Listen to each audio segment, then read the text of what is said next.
क्या हाल है सबका। उम्मीद है आप सब ठीक होंगे। आज की बहुत ही ज़बरदस्त होने वाली है। चलो तो शुरू करते हैं। रात को सूते हुए उसे किसी के लम्हे का एहसास हुआ था। यकदम वो हर बढ़ाकर उठ बैठी थी। सामने देखा तो वो खुबासत से मुस्कुराते हुए उसे देख रहा था।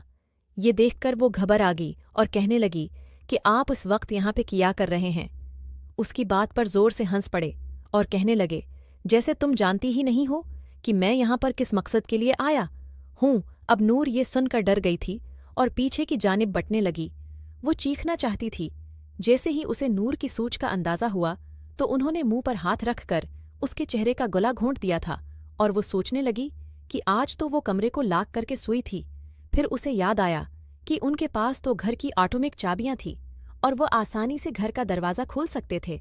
फिर वो मुज़ाहमत करते हुए कमज़ोर पड़ गई थी। आज फिर से बंद हुआ एक दरंदे के हाथों लट गई थी और आज फिर से वो इस पर हावी हो गया था। उन्हें उसकी आहों पर, सखियों पर और रोने धोने पर तरस नहीं आ रहा था, बल्कि उनकी हैवानियत और भी ज्यादा मचल रही थी। और फिर उससे बेबस करके उससे फ़ायदा उठाने के बाद वो कमरे से जाचके थे और वो वहीं पर रोते हुए अपनी किस्मत को कोसते हुए सो गई थी। अब रोज़ाना वो कमरे में कंडी लगाकर सोती थी। अक्सर रात को इसकी आंख खिलती।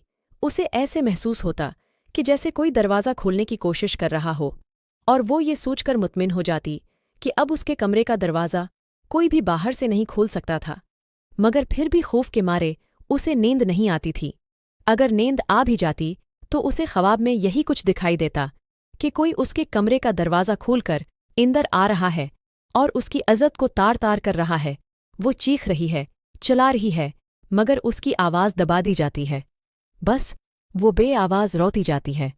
और जब उसकी आंख खुलती तो उसका सारा चेहरा आंसुओं से बेघा होता, यहाँ तक कि इसका तकिया भी भीग चुका होता था।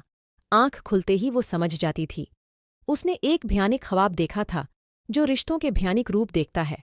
उसने बहुत बार सोचा कि वो खाला को ये सब बता दे, मगर फिर वो उनके मुतवक्का रवैये का सोचकर खामोश हो जाती थी। खाला कहीं उसे ही बरा भला कहकर गलत करार न दे। वैसे भी कीमों की बात पर कोई यकीन नहीं करता। इस दिन वो किचन से नाश्ता करके बाहर निकली थी तो उसे जोर का चक्कर आया। उसने गिरने से पहले दीवार को थाम लिया था। यकदम उस आंखों के सामने अंधेरा छा गया था। इसी वक्त कमरे से खालो बाहर निकले।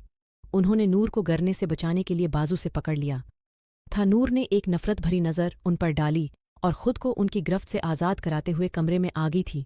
और जैसे ही वो गेट तक पहुंची तो गाड़ी वाला भी उसे छोड़कर चला गया था। आज वो कुदरे लेट हो गई भी खाला ने जब उसे मुंह बसूरते हुए देखा तो वो कहने लगी कि उसमें परेशान होने वाली क्या बात है। तुम्हारे खालों के आफस के रास्ते में ही तो तुम्हारा स्कूल पड़ता है, तुम्हें स्कूल में छोड़ देंगे। खालों के साथ जाने का सोचकर ही वो यूं जोर से उछली जैसे उसे बच्चों ने डंक मार दिया वा। इत्तरारी अंदाज में नफ़ी में गर्दन हिलाने लगी और कहने लगी कि मैं आज छठी कर लेती हूँ खाला को, कभी कभी उसका रवैया को। प्यारे दोस्तों, उस कहानी के मज़ीद पार्ट में आपके साथ शेयर करूंगी, और अगर आप उस कहानी को सुनना चाहते हैं तो मेरे चैनल को सब्सक्राइब ज़रूर करें।